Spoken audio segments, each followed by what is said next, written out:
to bon mara quoi ba mise ba zaki bien ba zonga bien popo song zale ba mise ba la banda ba to se kabang ba chola et tout même et ba grand frère pe o yanga na ba le lote na bi mo kala mais ore ba un esprit mo boy ya ko déstabiliser ngai mais gloire à des pasteurs toujours la tête no la ke Matadi Rosa rancunier parce que ba rôle que le marambu pas maté non ça n'a rancunier te sur talinga bien non net na ko tanya le problème Marcaus ah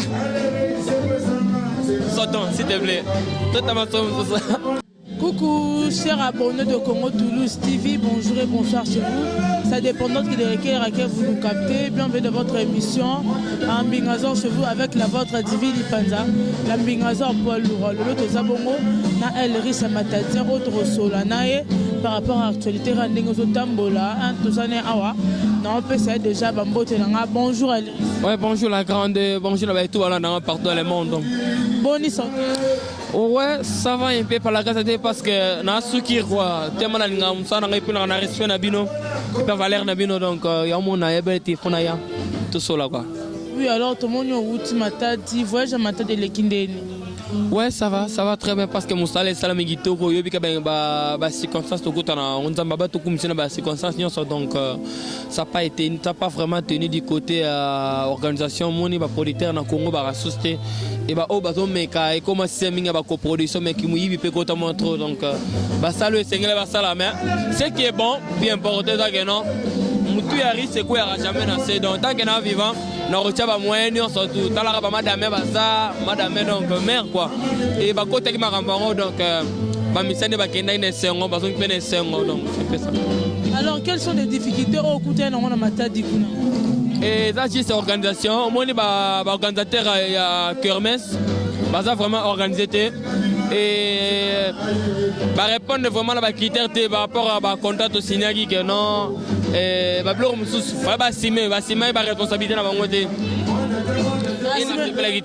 Deuxième concert na boye gobeta donc et qui moi makelele prévenir et celle qui non pas abandonné ba kima ataki abandonné de laisser il y a aux charge à hôtel logement colia maramuto et retourne à bango gloire à Dieu parce que tout bon mara quoi ba mise ba zaki bien ba zonga bien popo song zale ba mise ba la banda ba se kabang ba chola et tout même vous avez choqué et soit qui open c'est la première fois na kutana kande wana na ba orchestre na biso déjà to mona ya mbalebele to lala même na bazamba donc c'est pas la première fois donc pour na mona normal ba mise peut-être ba mona mbali pour c'est étrange mais ba sala même parce que e beti ba ngote e ko beta peut-être nga ba tana ba bien na hotel ba olia ba omela mais nga c'est ko place en na non na puis ça chaque jour imaginez 42 personnes.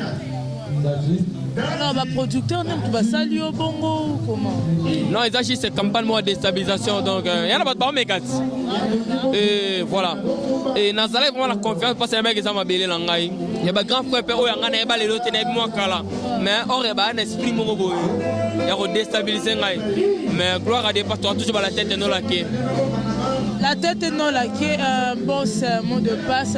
La tête non la quai, il y a un reconnaissant qu'il y a un problème ou comment? Ouais, la musique est ça, bon, tu vas pour faire ça dans la musique. Tu vas benda pantalon, tu vas benda quête, non, pour ça, on va dans la bambama. Mais nous avons tout ça, mais là, le roi d'argiste, et on est pas malédiction, ça cause de la naissance de faire, on est là toujours en te percer quoi. Alors, Matadi Rosa rancunier parce que parole que le marambu pas maté. Non, ça n'a rancunier te. Sur talinga bien. Non, net na ko tanya le problème. Marcaus. Ah. Satan, s'il te plaît. Totalement ça. Parce que Marcaus a fait ma casse dans la télévision et puis on répondre à tes. Non, répondre à toi non niveau moroté.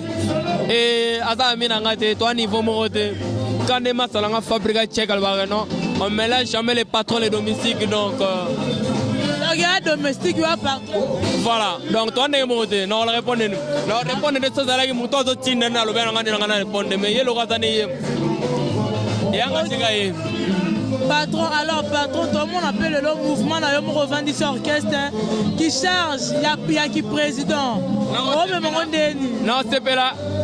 Jour au salon, maramon en salon. Ah ben non, finger, on va répondre. Mais tant que bah on laisse non libre, bah bien quoi, on n'a pas foutu la gueule. Nonsense, nonsense. Donc, je passe ce temps. Alors, le nom de patron, dans le mouvement, on gère les musiciens parce que parce que vous avez gérer. La minute où on gère les musiciens. Trop bien, tout ce travail vraiment à cheval dans le studio, dans la répétition, c'est pas facile. Et tu vois, payer d'abord l'endroit où tu répètes et puis s'occuper de tous les musiciens, transport, navango et tout. Bah, problème, payer à malade et ainsi de suite. Donc, Nazo Simon toujours. Parce qu'on a ligné et on a eu le Ronald Ganasala. Doit regarder parce que ma contact, ma sponsor, paye comme il y a déjà. Et c'est avec le temps. Pour moi, on a signé un engagement, donc on entend avec moi sponsor. Alors, qui est derrière toi? On a soutien parce que pour les musiciens, et premièrement, c'est d'abord les bons dieux. On a battu à Marabalinga, y compris na producteur Nangaï. Donc, tu as pas mis la mélodie que j'ai salé dans Nairobi. Et na mère, Atika, on a fait la prière. Mamobele, madame, Eskaza, Mazara, Cash, un zulu câble. Bakolo, Babarolembe, donc, je sali. Bagro, bisous, Kozali. Et na ba no so balinga ngai bon c'est un peu ça. Tout balinga yo. Tout le monde bon pour ça les featuring na général de Fao. C'était facile pour dire yom to kende ko proposer to yom ko proposer. Ngatem na luka ke na sollicité par rapport à vision na ngai. Et quand il était vraiment très content parce que c'était pas facile. Je m'attendais même pas à voir pour la Benzem. Et je lui ai présenté plus de 5 chansons. Il a dit que non, je vais mes larmes. Et puis on a travaillé. On a Kenya. Mixage de Salam na poto, mastering et tout. Clip na ngope na sala na Rissi. Lors une partie na sala na Nairobi na donc. Pourquoi mes larmes? Et si vous écoutez la chanson, moi si vous dois voir l'anzem, allez là trop. Allez là, mon niveau moi il est fait et on a bêté. La place que tout le gâteau Tchabomba s'est créé, on était mes larmes parce qu'il a beaucoup pleuré. Donc, parti Moura, logo la batterie est si chargée. Zoko appelle sa torche à bolingote. Pour le trangling à bolingo, je suis dans les noirs. Gane, na pesi ko ba raison. Tamola kananta, konamo kongona ye. Po esika no sa po ko kane dans la locate. Nandimi ko mikiti salon collage. Tala niveau mutandimi ami kitisa.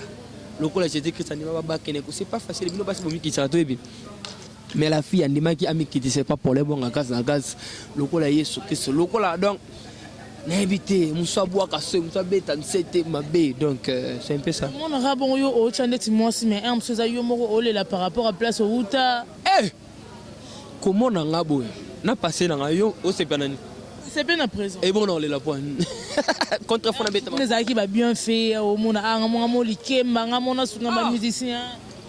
Nadej. Na habité qui mana. Elis Kalume. Na lo bara. Et Risso ba bagi lobby ata Risso azala qui dépendant. Na za ko dépendre faut na lia faut na tela mutu. Et le on comme indépendant gloire à Dieu parce que pendant la comme indépendant oh, nous sommes arrivés à l'orchestre, nous sommes l'orchestre, rêve, nous sommes arrivés à voyager, nous sommes pays étranger, nous sommes avion, nous sommes salle, nous déjà nous sommes salle, nous sommes allés belé quand nous sommes dans un orchestre. Soyez bien. Oh, nous sommes allés à Missekine, nous sommes allés à air éthiopienne, nous sommes allés à mata air éthiopienne. Ouais, nous sommes intoxiqués, nous sommes allés vaccin, nous sommes allés à gloire à Dieu parce que et si maté ne ba malédiction ça cause des alarmes ni les sans effet et bazonga même vient en avance comme bien la diva il a été vraiment surpris à moins 15 personnes baké 15 personnes bazongi et nga kuna zonga na bango te bango ba lekati ba sa ba skal na bango na Addis Abeba ti ba ekin nga la kinanga ba Dubai ba Turquie et tout et nane na okine riche na sala 3 mois on a dans un pays donc par rapport à un tournage je fais un clip à mes larmes. Alors qu'au travail, on a Vasco Mabiala Oazala qui c'est jeune abino kunana et pas fait rigoler jusqu'au travail nous le mouvement. C'est sans polémique et on a pas compte à rendre parce que c'est un vieux que je connais il y a longtemps et c'est vraiment aussi un bosseur parce que ça là mais tu vois tout le temps la négativité la positivité ça na bolingo to na ba na ba musana surtout ça là donc nga na ebivi navana naye oyetikanga mingi eza musala naye tu vois ye mo ngam personne ba mususu ne bat balobaka ngana na mona nga ngote o ngana mona na misu nga pe na mona ke no ba ouverture ke zala moi trop kota mama boulon ba tema via na parler nga vie c'est tout bosser na petit na problème terre de tout ça na vie a coachanga ka zuzina po marambo sa mikolo pe ya rapace donc faut na zala coacher et puis pour atteindre kanga quoi. Alors elle risque toujours citer déjà mot de la fin na yo. Je remercie tout le monde, notre soutenir partout des par autres, donc monde entier.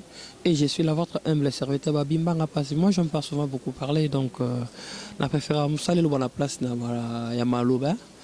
Et so tali prévenir na surprendre bat moi mingo mona que non na bimsa banze mona bat bazala surprise mais oui ça la même et ça ma qualité bonne ndé auto tunanga qui est derrière toi ne batte pour botu na bon botu na pe ba on sosina za simana ba on na éviter da vie âge toni na comprendre raté to bani monde en sika nalinga mingi musala na ngai nalinga mwa musala na ngai puis nazalaka mutu moko ya mwa ba logique puis principe et nalinga so to solo la likambo to ke na go boya mo ne ke na toujours et positif donc c'est un peu soutenir moi votre MSVT on a vraiment besoin de soutien moral financier physique spirituel et tout et maramonga mona ko kangote donc rien qu'avec Bino et tout ça avec exploit quoi donc je suis là comme programme on est en train de préparer notre concert pour ce dimanche 11 août na Sayo Kasavubo qui remercie béni les visionnaires donc je vous invite vraiment nombreux parce que les jours là je vais chanter ça c'est un concert donc éthiquement inoubliable quoi parce que je vais chanter je vais interpréter tout le monde et non baba faire rigoler.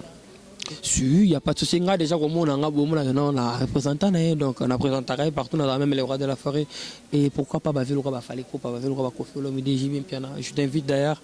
Et nous sommes là, on a une image pour comprendre niveau mon qui est donc nous travaillons vraiment en conséquence. Et là, on a eu une parce que moi, ce qui est, tellement de matériel de poussière, moi, kala et tout, dans le stress et tout.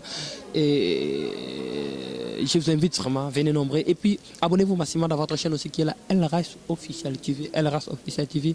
Et abonnez-vous, téléchargez vos chansons qui sont là comme Melarme, Sony, Africa Monja, et encore Kitoko et puis Paradox. Ce sont des très belles chansons, donc téléchargez-les, écoutez-les bien. Et il y a des très belles paroles et des belles mélodies aussi pour moi. Tu vois, à l'époque, je dirais à l'époque parce qu'il y a qui déjà. Et ça va ah, bango, bata pembe, boy, ah, bata benga so banani. Bapo des fleurs, hein. Gloire à Dieu parce que et bungi na mnora batu, le changer, histoire est changée. Au moins la maga na mutabi na musique, o la finga ok non. O ze mama be, o sala mutaki torte comique non. Ah, yekuto. Abota mana mboka. Tu vois? Donc par là faut comprendre batu mitou et comme beba. Et manque à faire quoi donc moi je bosse toujours et bah bon chance dans ça là-bas c'est la honnête na masse tout temps il a finga 3 je suis pas son ami on a toi pe ni faut me roter donc joue mutati ndaga finga ndenga pe no répondre pour yende peut-être tout ça ba classe mo ta ko le kanga mais to ba classe mo et moi je suis là je bosse toujours donc c'est un peu ça. Et je salue tout le monde, partout dans le monde, dans le monde entier. C'est votre humble serviteur, elle reste self-made. On n'envoie jamais la paix tuer Réna. Comment il retient la paix au bon moutoua Réna? Il a vraiment passé donc, on a écrasé la seconde. Parce qu'on se connaît très bien, je vous aime vraiment beaucoup. On a quelqu'un comme nous. Pour y habiter comme ça, on défendre ma valeur et ma personnalité et comment me suis impoli. Donc, on a habité photos à la rabat, lâche, tu vas y vendre. On a droit au finger. Biso tona droit la vérité te ya ko expliquer te ba ça va faire même sur relaxa ba te que non donc c'est un peu ça n'est évité et puis makambo ngo ndena mona ngo balongola pe ka l'état mo boy. Chers internautes, nous continuons toujours à s'abonner à système Biso Congo Toulouse avec le boss Jacob Boniface, boss moro pas comme les autres. Ma divise pendant la mingazon Nazana pour lancer la Minora Moussala. Bisous, je vous aime beaucoup. Vous continuez toujours à s'abonner. Bye, on se retrouve à la prochaine. Bye.